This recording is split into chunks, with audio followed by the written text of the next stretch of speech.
है ना। तो बच्चों आज हम पढ़ते हैं एक समान बाह्य वैद्युत क्षेत्र में वैद्युत ध्रुव को घुमाने में किया गया कार्य। तो इसके लिए सबसे पहले हमें ये पता होना चाहिए कि वैद्युत ध्रुव क्या है और उस पर लगने वाला बलयुग्म का आघूर्ण क्या है, ये पता होना चाहिए। तो उसके बारे में हम पहले चैप्टर क्लास 11th में पढ़ चुके हैं कि बलयुग्म का आघूर्ण क्या होता है। बलयुग्म का आघूर्ण बल गुणा बल की क्रिया रेखा से लंबवत दूरी होता है, जिसका मान हमने इससे पहले टॉपिक में निकाला हुआ है।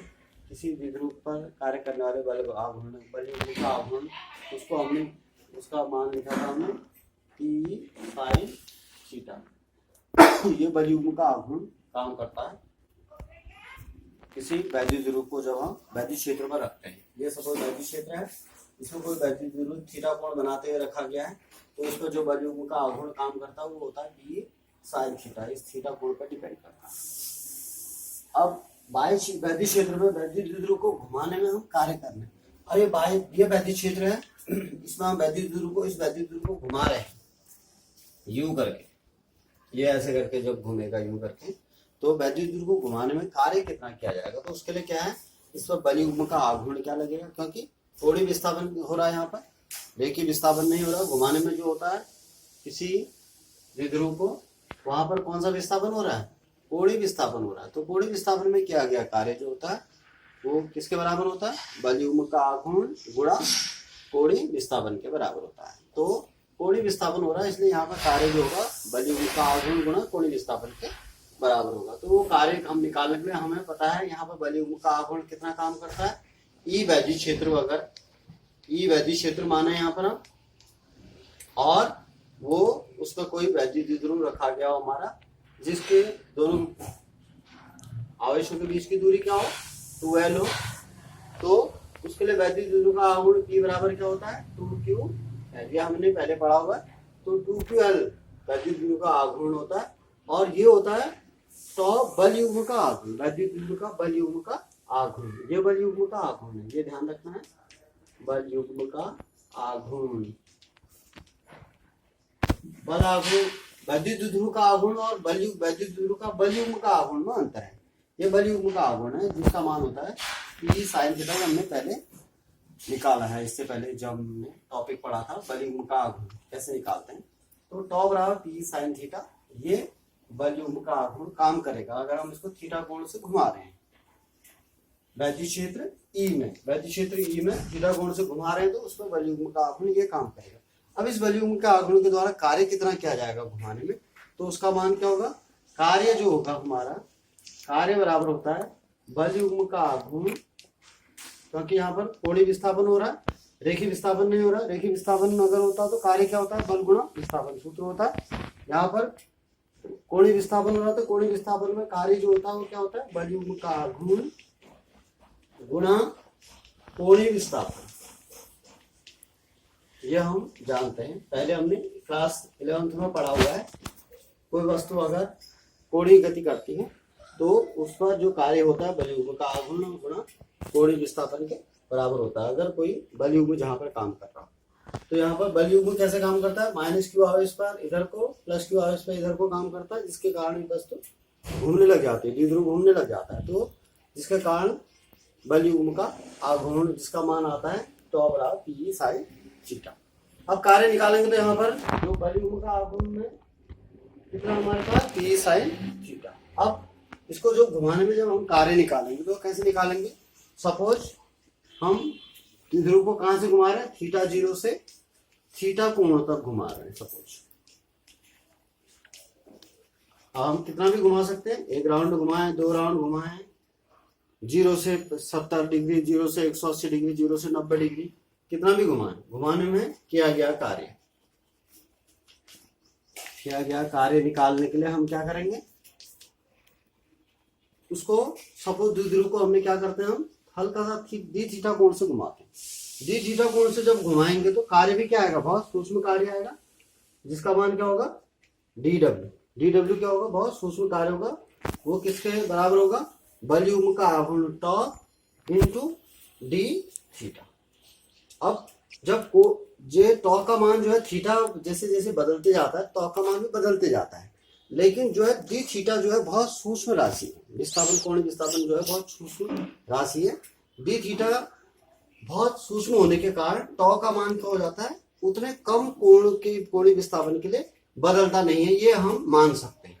तो यहाँ पर हम इसको कांस्टेंट मान सकते हैं, टॉ इंटू डी थीटा।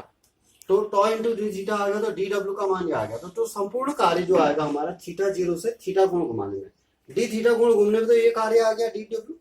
तो संपूर्ण कार्य कैसे आएगा, संपूर्ण कार्य जो होगा डब्ल्यू क्या होगा, इंटीग्रेशन ऑफ डी डब्ल्यू होगा। वो कहां से कहां तक, थीटा जीरो कोण से लेकर थीटा घुमाने पर टोटल जो डी डब्ल्यू आएंगे, सारे डी डब्ल्यू, डी थीटा घुमाने में, हर एक डी थीटा को घुमाने में जो कार्य आएगा हमारा, उस सारे कार्य को क्या कर देंगे, छोटे छोटे कार्यों को जोड़ देंगे। कहां से कहां तक, शुरू में जो हमने कोण जो घुमा यहाँ पर स्थित था द्विध्रुव, वहां से टोटल कोण कितना घुमाया, उसमें उन दोनों के बीच टोटल जितने कार्य हैं डी डब्ल्यू सबका समेशन, जिसको इंटीग्रेशन कहते हैं गलती भाषा में, तो डी डब्ल्यू कर दिया। तो ये जो मान आता है डी डब्ल्यू, मान रंग में रख दिया, theta zero to theta, D W की वैल्यू ये है हमारे पास, टॉ इंटू डी थीटा मान रख दिया। तो डब्ल्यू बराबर आ गया हमारा integration theta zero to theta, tau का वैल्यू क्या है, पी साइन थीटा, ये हमने पहले लिखा हुआ,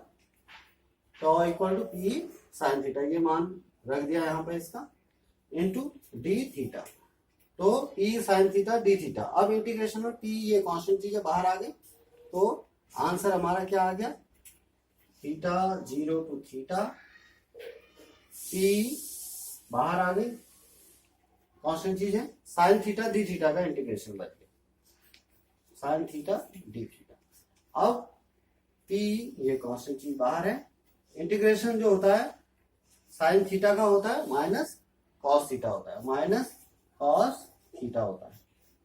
साइन थीटा का जब इंटीग्रेशन करते हैं हम तो उसका मान होता है माइनस कॉस थीटा, ये गणित के फॉर्मूला है।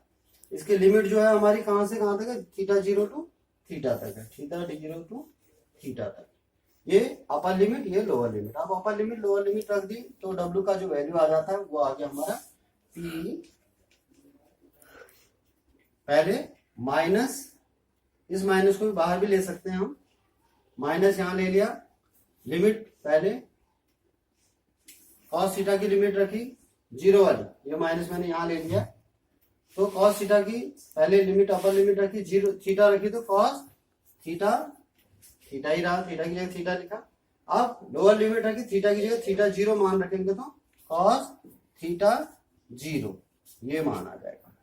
तो यहां से अब इसको हमने जब और सॉल्व किया आगे को, तो माइनस से जब हम अंदर मल्टीप्लाई करेंगे तो ये माइनस पी कॉस थीटा आएगा, और ये माइनस माइनस क्या हो जाएगा, यहाँ पर जो माइनस है ये माइनस माइनस दोनों प्लस हो जाएंगे, तो पी कॉस थीटा जीरो ये आ जाएगा। तो प्लस में आ जाएगा हमारा पी कॉस थीटा जीरो, ये minus P into minus cos theta zero, तो माइनस माइनस प्लस हो गया, plus P cos theta zero, और माइनस पी कॉस थीटा ये हम ये ऐसे लिख कर माइनस पी कॉस थीटा। तो ये जो फॉर्मूला आया ये आया किए गए कार्य के लिए। अब इसमें हम थीटा जीरो को अगर हम साम्य स्थिति 0 डिग्री माना है, अगर 0 डिग्री से लेते हैं तो 0 डिग्री से लेंगे तो थीटा जीरो का मान जीरो, थीटा जीरो बराबर 0 डिग्री रखने पर फिर क्या हो जाएगा, थीटा जीरो का मान 0 रखने पर क्या हो जाएगा, डब्ल्यू का जो वैल्यू आ जाएगा ये कॉस यहाँ पर 0 हो जाएगा, कॉस 0 का मान होता है 1, तो आंसर डब्ल्यू का वैल्यू क्या आ जाएगा, पी कॉस 0 का मान 1 हो गया, तो पी आ गया minus cos theta, P cos theta, P cos theta ये वैल्यू आ जाती। तो इसी को हम थोड़ा सॉल्व करके पी कॉमन ले लिया तो बात क्या आ जाती है इसकी, डब्ल्यू बराबर पीई इंटू 1 यहां पर बच गया कॉमन लेने से, माइनस यहां पर कॉस थीटा, तो ये पी 1 माइनस कॉस थीटा ये आता है सूत्र हमारा वैद्युत द्विध्रुव को एक समान वैद्युत क्षेत्र में घुमाने में किया गया कार्य। वैद्युत द्विध्रुव को एक समान बाह्य वैद्युत क्षेत्र में जब हम घुमाएंगे, ई का मान कांस्टेंट लिया हमने, तो पी 1 माइनस cos थीटा, ये फॉर्मूला पूछा जाता है। तो इसके बाद हम दूसरा फॉर्मूला सीखेंगे अभी। वैद्युत द्विध्रुव को घुमाने में टोटल जो कार्य निकाला हमने, और इसी के साथ हम ऐड कर देते हैं साम्यावस्था में जो इसकी ऊर्जा रहती है, वैद्युत स्थिति ऊर्जा, वैद्युत द्विध्रुव, दोनों को जोड़ के टोटल जो वैद्युत द्विध्रुव को घुमाने में टोटल इसकी ऊर्जा कितनी होगी उसको निकालेंगे हम। तो ठीक है।